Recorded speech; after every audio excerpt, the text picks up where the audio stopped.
The static on the radio was the only sound for miles. A low, persistent hiss that seemed to burrow into your skull. Outside, the rain hammered against the windshield of the Jeep, blurring the world into streaks of gray and black. I gripped the steering wheel, knuckles white, and squinted at the barely visible track ahead. The map, crumpled and damp on the passenger seat, offered little comfort. It was outdated, inaccurate, and utterly useless in this downpour. I'd been warned about the Blackwood Forest. The locals in the last town, Havenwood, had practically barricaded themselves in their homes when I mentioned my destination. "Stay away," they'd mumbled, eyes darting nervously. "Blackwood's got a hunger. It swallows folks whole." I'd dismissed it as superstitious nonsense, small town fear fueled by isolation and tall tales. I was here for a reason. My grandfather's journal, filled with cryptic entries about his research within Blackwood, had ignited a fire in me. He'd vanished decades ago, his disappearance officially ruled a hiking accident. I didn't believe it. The journal spoke of something more, something unnatural. The road, if you could even call it that, became increasingly treacherous. Boulders the size of small cars littered the path, forcing me to maneuver with agonizing slowness. The trees, gnarled and ancient, clawed at the Jeep like skeletal fingers. Their branches, heavy with rain, dripped a thick, black substance that stained the windshield, requiring constant wiping. The air grew heavy, thick with the scent of decaying leaves and something else, something metallic and faintly sweet. Like rotting blood. Finally, after what felt like an eternity, I reached a clearing. It was small, barely enough room to turn the Jeep around, but it was a landmark mentioned in my grandfather's journal, the Devil's Teacup. The clearing itself was unsettling. The grass was a sickly yellow color, and the trees that bordered it seemed to lean inwards, creating a claustrophobic feeling.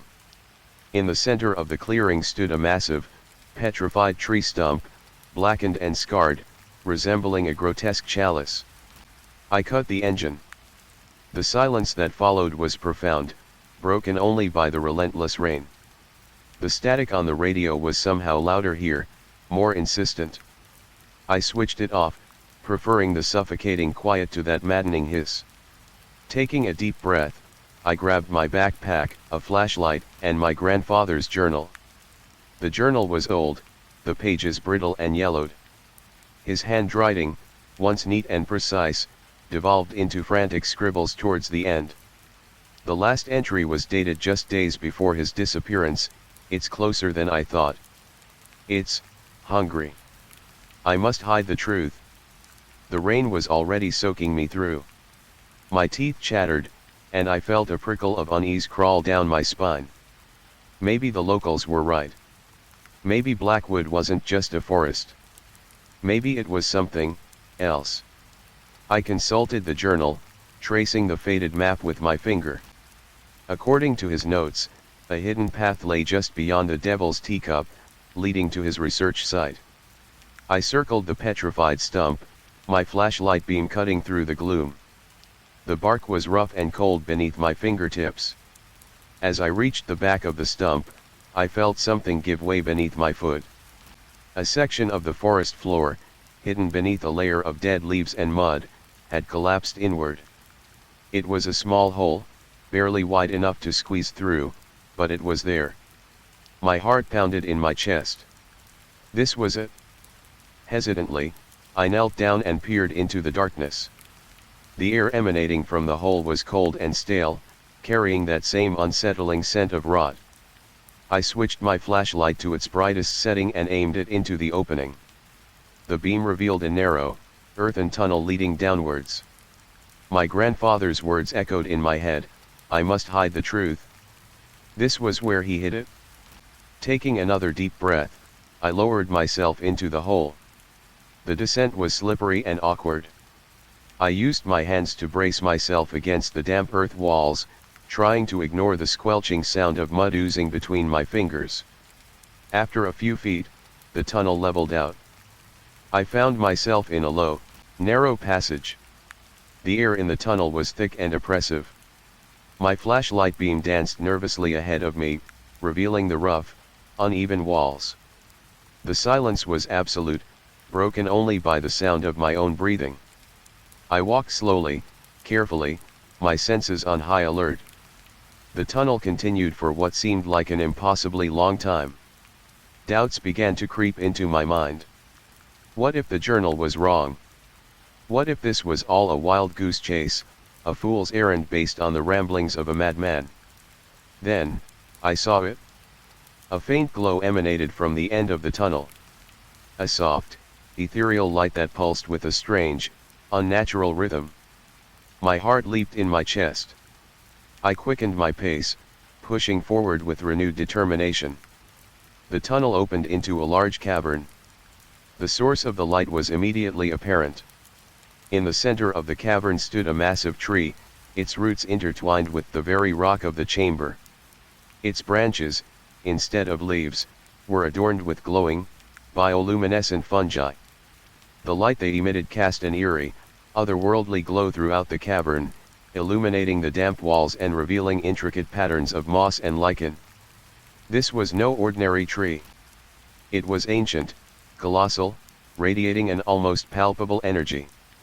Its presence filled the cavern with a sense of ancient power, of something that had existed long before humanity and would continue to exist long after we were gone. My grandfather's research site. Scattered around the base of the tree were the remnants of his camp. A rusted tent frame, a scattered pile of books and papers, a dented metal canteen. The scene was frozen in time, as if he had simply vanished in the middle of his work. I moved slowly, reverently, through the cavern. The air was cooler here, and the scent of rot was stronger, almost overwhelming. I picked up one of the books from the pile. It was a botany textbook, its pages filled with annotations in my grandfather's handwriting. He had been studying the fungi on the tree, meticulously documenting their growth patterns and chemical composition. I noticed something else, something tucked away beneath a pile of leaves. A small, wooden box. I picked it up. It was intricately carved, with symbols I didn't recognize etched into its surface. It was locked. My grandfather's last entry flashed in my mind: I must hide the truth. This box held the truth. I searched the cavern for a key, rummaging through the scattered remains of my grandfather's camp. After what felt like an eternity, I found it. A small, tarnished silver key lying beneath a tattered piece of canvas. With trembling hands, I inserted the key into the lock of the wooden box. It clicked open. I lifted the lid. Inside, nestled on a bed of faded velvet, was a single object. A tooth. But not just any tooth. This tooth was enormous, easily the size of my fist. It was yellowed and cracked, but its sheer size was undeniable. It was the tooth of something monstrous. As I stared at the tooth, a wave of dizziness washed over me. The cavern seemed to spin around me. The glowing fungi pulsed with a faster, more frantic rhythm. I felt a pressure building in my head, a throbbing ache that intensified with each passing second. Then, I heard it. A low, guttural growl echoing from the depths of the forest above.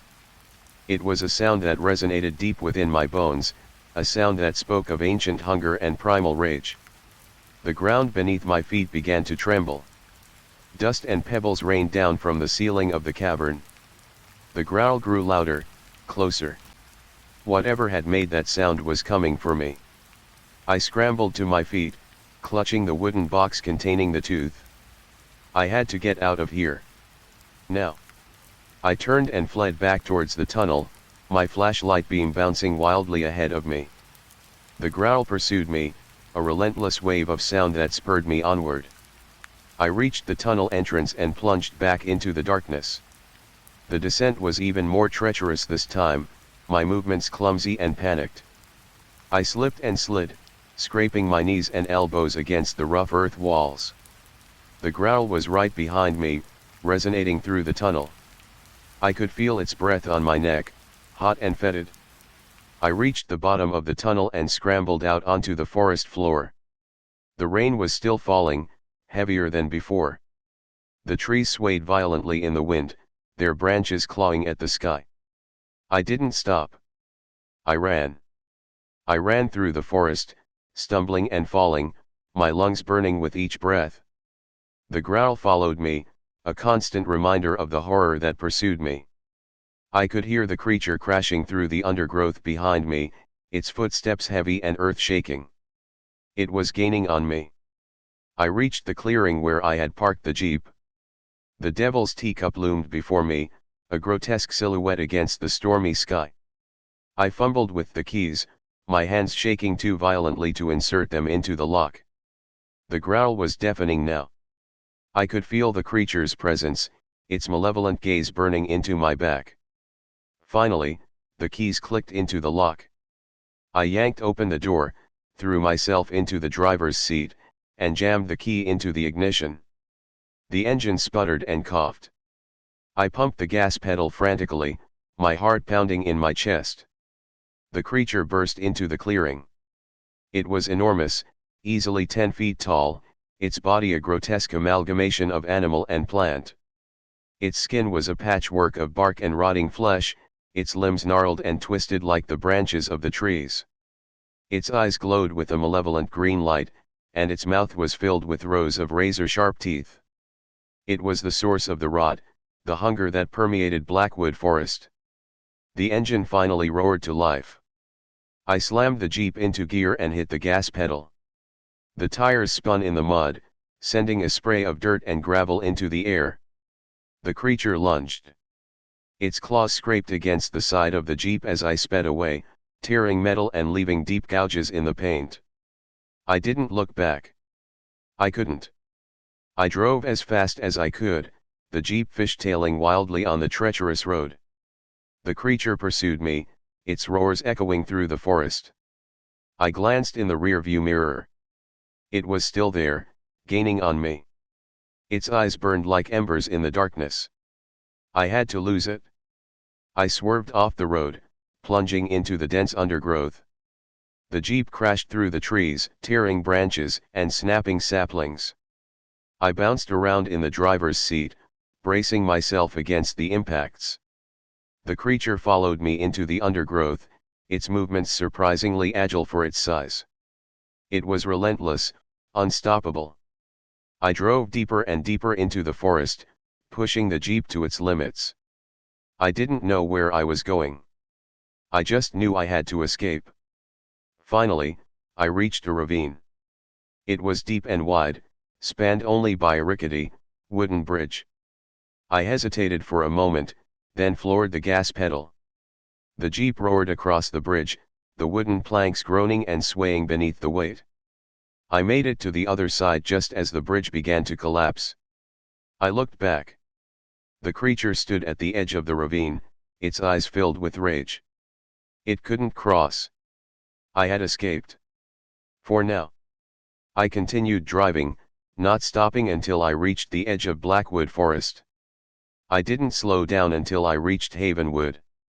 The town was still shuttered, the people huddled in their homes. I didn't stop there either. I drove on, putting as much distance as possible between myself and the forest. I finally stopped at a motel miles away, exhausted and terrified. I checked into my room, locked the door, and collapsed onto the bed. I was safe. Or so I thought. I woke up in the middle of the night, drenched in sweat. The room was cold, and the air was heavy with that familiar scent of rot. I sat up in bed, my heart pounding in my chest. I reached for the lamp on the nightstand and switched it on. The room was empty. But the scent of rot was still there, stronger than before. I looked down at my hands. They were covered in dirt and mud. Beneath my fingernails, I saw traces of black, decaying matter. I ran to the bathroom and stared at myself in the mirror. My eyes were bloodshot and dilated. My skin was pale and clammy. Then I saw it. A small, green vine was growing out of my neck, just below my ear. It was thin and fragile, but it was there. I reached out and touched it. It felt cold and slimy. I tried to pull it out, but it wouldn't budge. It was rooted deep within my flesh. I screamed. The vine began to grow faster, thicker. It snaked its way across my cheek, towards my eye. I clawed at it, tearing at my skin, trying to rip it out. But it was no use. It was growing too fast. The vine reached my eye and began to burrow into it. I screamed again, a muffled, agonized sound. The vine continued to grow, consuming me from the inside out. My skin began to harden and crack, turning a sickly shade of green. My limbs twisted and gnarled, becoming more like branches than flesh. The scent of rot intensified, filling the room with its sickening sweetness. I was becoming part of the forest. The tooth. The box. My grandfather's research. It all made sense now. He hadn't been trying to study the forest. He had been trying to contain it. To understand it. To find a way to stop it from spreading. But he had failed. And now, I was failing too. The transformation was almost complete. My body was now a grotesque parody of its former self, a living, breathing embodiment of the Blackwood Forest. I stumbled towards the mirror, my movements clumsy and awkward. I could barely see through the vines that now covered my eyes. I caught a glimpse of my reflection. A monstrous, tree-like creature stared back at me. Its eyes glowed with a malevolent green light. Its mouth was filled with rows of razor-sharp teeth. It was the creature from the forest. But it was also me. I reached out and touched the mirror. My fingers, now gnarled and twisted like branches, left a streak of black, decaying matter on the glass. Then, I smiled. It was a wide, grotesque smile that revealed rows of sharp, jagged teeth. The hunger was gone. The fear was gone. There was only the forest. The forest was me. I was the forest. And now, I was home. I stepped back from the mirror and turned towards the door. It was time to go back. It was time to spread. I reached out and touched the door handle. My fingers, now covered in bark and moss, began to transform the metal.